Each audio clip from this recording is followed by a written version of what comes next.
তো ব্যাপারটা হলো যে এনারা যে ওয়াজ করে এবং সেই ওয়াজে যেসব অবান্তর কথাবার্তা বলে, সেই অবান্তর কথাবার্তা বলে ওনারা আসলে ভাইরাল হইতে চায়।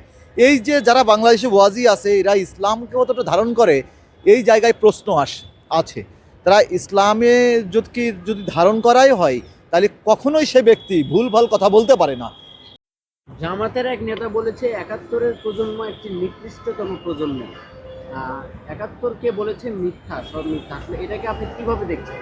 ব্যাপারটা এই কথাটা বলেছে বিশিষ্ট বক্তা, মানে বাংলাদেশে খুব প্রখ্যাত বক্তা কাজী মোহাম্মদ ইব্রাহিম। ইনি আসলে নানান সময় নানান বিভ্রান্তিকর কথাবার্তা বলেছেন এবং বিগত দিনে তার অনেক কথা এরকমভাবে আছে।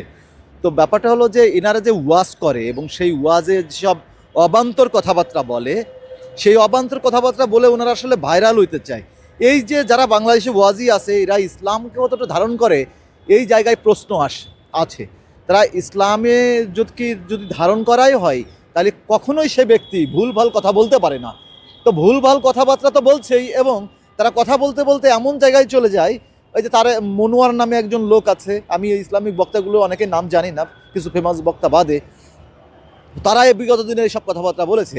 ৭১ আমাদের একটা গুরুত্বপূর্ণ অধ্যায় এবং বাংলাদেশ স্বাধীন রাষ্ট্র হিসাবে ৭১-এর পরবর্তীতে স্বাধীনতা পেয়েছে এবং স্বাধীন রাষ্ট্র হিসাবে এখন পর্যন্ত চলছে।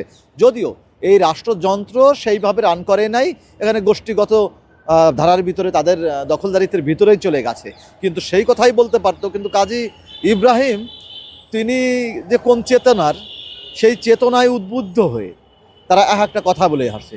এইগুলো আসলে ধৃষ্টতা, এবং এই ধৃষ্টতার জন্য তার কাছে অবশ্যই কৈফিয়ত নেওয়া উচিত। ৭১ নিয়ে তার নানান কথা আছে, ৭১-এর বিষয়বস্তু নিয়ে আমাদেরও কথা আছে। ৭১-এ আমাদের যে অর্জন, সেই অর্জনকে ইন্ডিয়ার দ্বারা নষ্ট করা হয়েছে এবং ইন্ডিয়া দ্বারা দখলদারিত্ব করা হয়েছে। এখানে অনেক ধরনের প্রশ্ন আছে, কিন্তু ৭১-কে নিয়ে যে ৭১-এর প্রজন্ম হলো নিকৃষ্ট প্রজন্ম। একটা প্রজন্ম নিকৃষ্ট যদি হয়, সেখানে কাজী ইব্রাহিম নিকৃষ্ট প্রজন্মের হয়তো বা অংশ হইতে পারে, কারণ যে যা সে সেটা ফিল করতে পারে। আমি সবসময় বলেছি যে নিজেকে বোঝা যায় সবারই আগে। তো সেই ক্ষেত্রে উনি হয়তো নিকৃষ্ট প্রজন্মেরই খুব সামান্য অংশের একজন হতে পারে, এর বাইরে না।